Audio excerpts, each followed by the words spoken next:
When I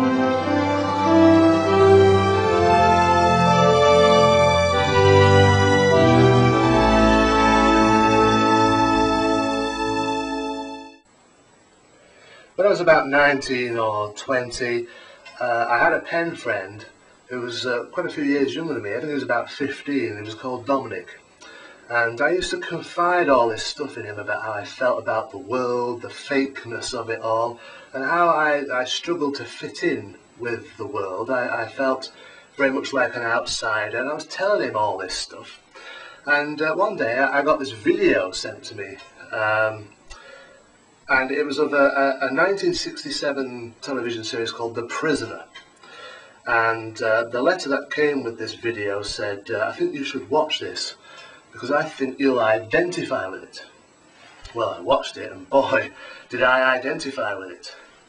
The Prisoner tells the story of a man who turns his back on the world system. He's a top secret government agent. He resigns from his job and refuses to tell his employers why, other than it's a matter of personal principle. Well, that's not good enough for them, so they render him unconscious. And when he wakes, he finds himself in this strange island community called the Village. There are no names in the village, only numbers. He is number 6, the village chairman is number 2, but who is number 1? Who is the unseen ruler of the village? And ultimately, can the prisoner escape? So the series over 17 weeks has that struggle. He wants to escape, they want to break him.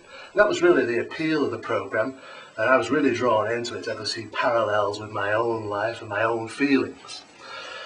Also, the appeal was the star of the programme, Patrick McGowan, with a hard stare and that rasping voice. I will not be pushed, filed, stamped, indexed, briefed, debriefed, or numbered. You cooperate. Tell us what we want to know. This can be a very nice place. You may even be given a position of authority.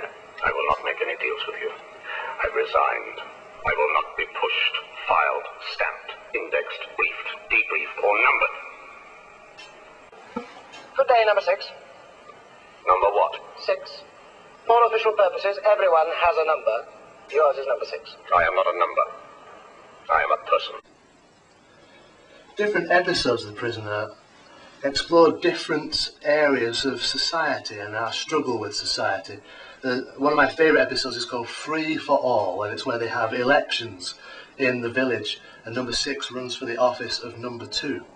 But after a while, you see in the episode the fakeness of it, and that really the political system is futile. We're never going to get what they promise. We're never going to get what we need, because the system is geared so that they remain in power and we just get told what to do.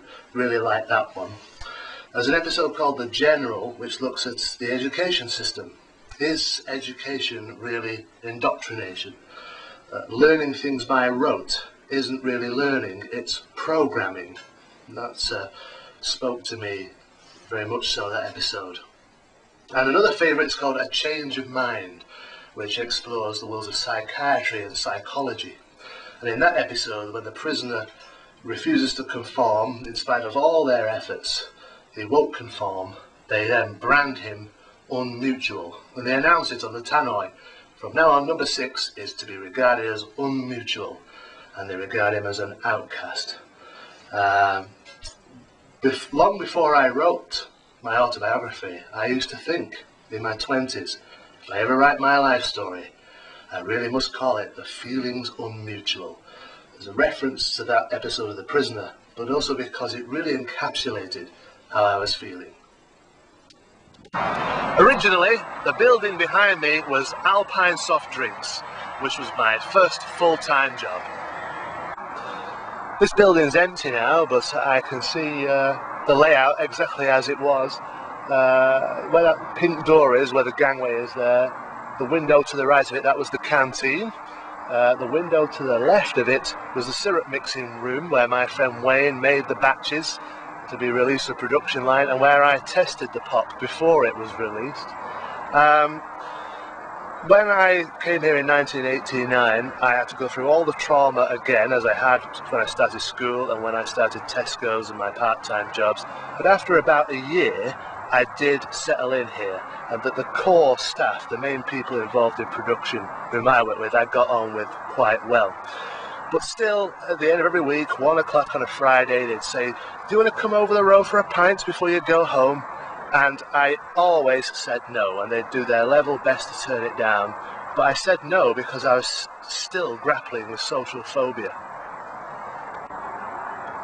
Wayne was a huge fan of Gary Numan, and it was Wayne really who got me interested in it just by talking to him. He explained that Gary was originally a punk in 1978, not well known at all. Then he switched to synthesizers and had his big hit with Our Friends Electric in 1979 and suddenly became a household name.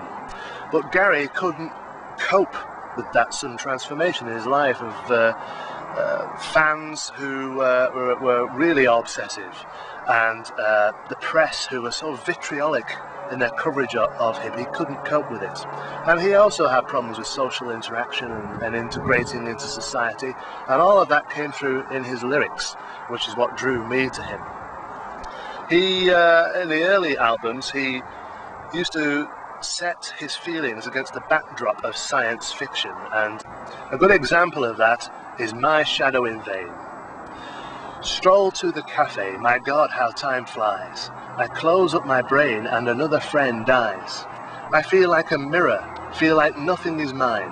I could go back to crying, but now dying seems fine. So I hang from the ceiling, or I sit on the air, or rot in a corner until somebody cares. Faces at random, I quote people I knew. I'd love to be like me, if I could feel like you. Here am I, more Rocher 5 than pain. Here am I, just me and my walls to blame. Here am I really don't feel quite sane. Here am I, still searching for my shadow in vain. Lock my door, I only think in black and white. I'll even try to look ashamed. Moving out of Central, somebody knows me well. Says he'll spill the whole story, he may be lying, I can't tell. Meet me inside, I'll keep my head to the floor, with one hand on the handle of the mad, sane door.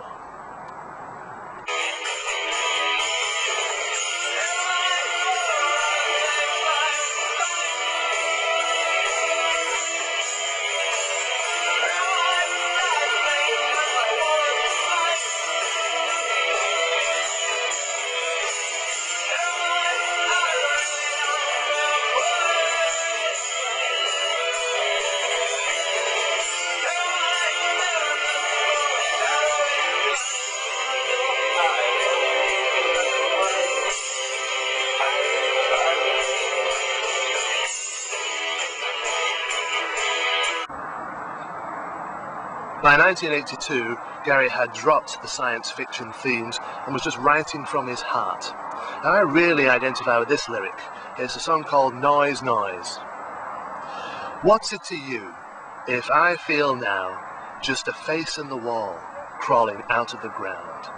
Now look at me, I cry rust, like a leaf in the fall, I fly in the sky, don't you?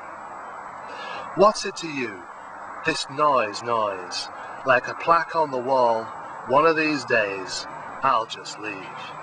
As boys drown, you feel like young gods, you know all young gods must fade.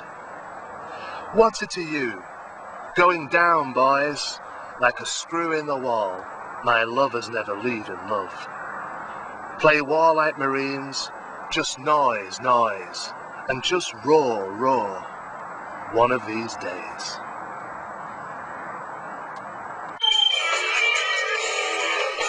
What's it to you? Going downward, like a scrub and down. My love is never leaving. Like war, like mine. Just noise, noise. And just roll.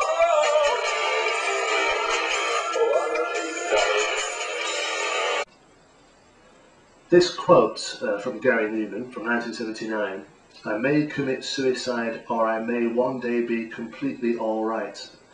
when I first read that, it spoke volumes to me. I thought, I know exactly what that feels like, to, on the one hand, feel like such a failure, and then when you start thinking of your successes, think the opposite. You feel confident, you can see the future unfolding in a positive way.